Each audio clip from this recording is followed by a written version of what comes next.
Okay, so just taking a little lunch break here, and I thought I'd go drive around, talk about a little bit about some stuff I've been seeing today. So one thing I kind of wanted to talk about was had a patient come in and describing symptoms of what some might call split personality. Generally known today as dissociative identity disorder. Now there's some hot debates out there about the reality of something like split personality, whether it's real or not real, or lots of thoughts. Well, this person was describing dissociative events with distinct character changes, with having no amnesia or no recollection during those events, which sounds kind of wild and interesting, right? If you were to know somebody or meet someone and they seem to be having different people or personas, that seems pretty wild. So the thing that I find, and the thing that I was talking about with this patient, was that this actually, while when taken to the extreme, seems kind of, dare I say, crazy, is actually makes a lot of sense and kind of happens to all of us in certain ways. Let me explain that more. So it is not uncommon, first of all, for us all to have different parts of ourselves, right? Different aspects of us that present in different scenarios. Maybe you could even call them, personality types. The person that I present to my patients is different when I'm with my kids, which is different when I'm, in certain situations with my wife. We're talking, right? Those are different parts of ourselves. We all have that to some degree. There's a plethora of aspects of us, and that's not all bad. In fact, they all have a purpose. They all have a point. Now, in a modality of therapy called internal family systems, that's very much the aspect of what's kind of the modality or the way it kind of looks at people as being a made up people being made up of different parts, different aspects of ourselves. When it comes to things like trauma, and you could use this term broadly, okay? We could say trauma, meaning, you could say anytime something happens to somebody that shouldn't have happened, or anytime somebody did not receive something they were meant to receive, a trauma of some kind could happen. And sometimes out of those traumatic events, in order for us to kind of deal with or handle what happened to us, a part might arise, right? A part of ourselves in order to kind of protect that part. And that protective mechanism when it comes to trauma happens even physiologically. That part of our brain goes into a reactive, like an emotional reactive tendency because of that event. This part can come out in certain scenarios where we feel threatened, right? And this is pretty normal. You might be having an interaction, a little disagreement with your wife, something about something she says,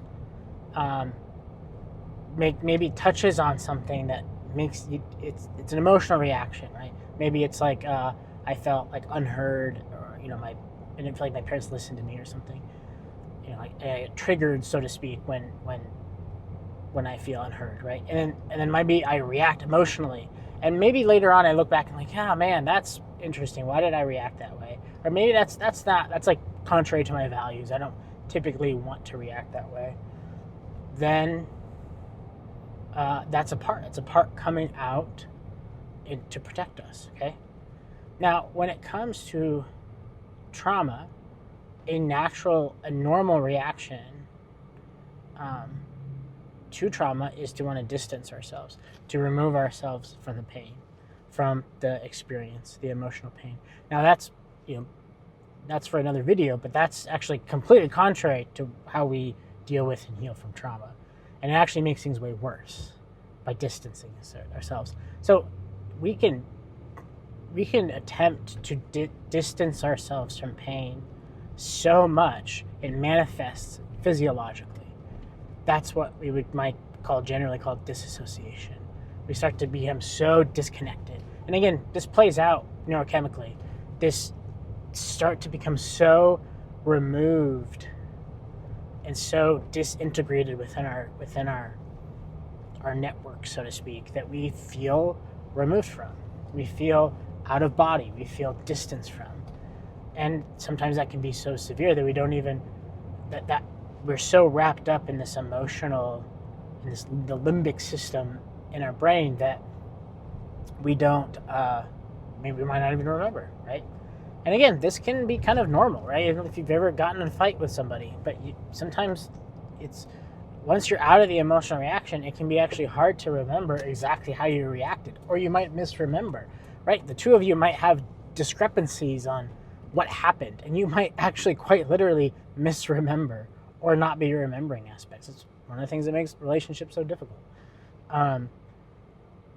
So that removal, that distancing can, like I said, manifest physiologically, and sometimes the manifestation of a part, depending on the intensity of the trigger, can be so severe that it manifests almost like, a completely different person, or it throws you back into a more infantile time when maybe you present as a very younger version of yourself. But again, not uncommon. I don't know if you've, I've certainly experienced this. I've experienced times when I am dysregulated, I'm upset, and if I actually kind of take a moment and reflect, I think to myself, how old do I feel? That's something that a spiritual director of mine shared with me once.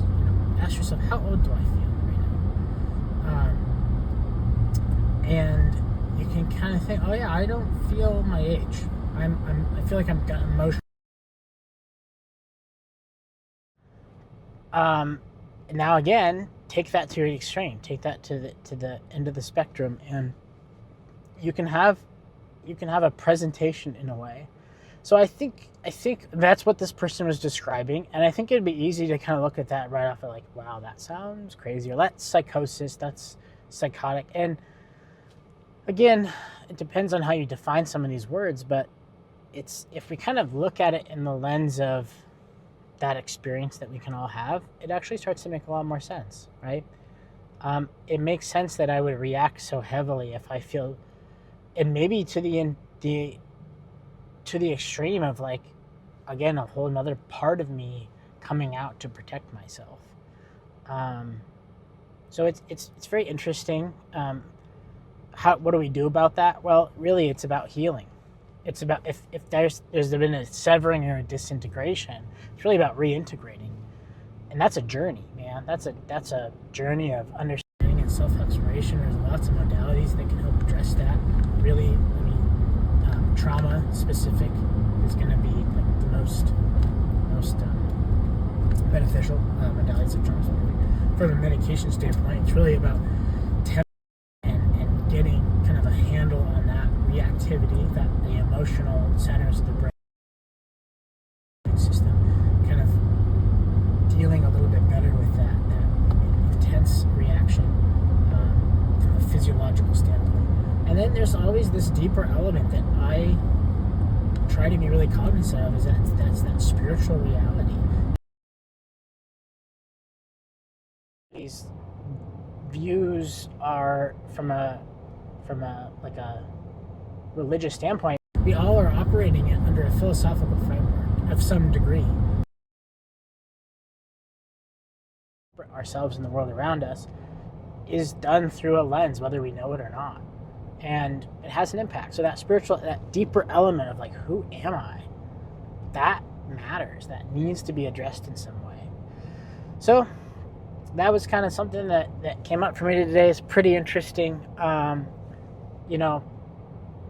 These are these are tough things to kind of navigate sometimes.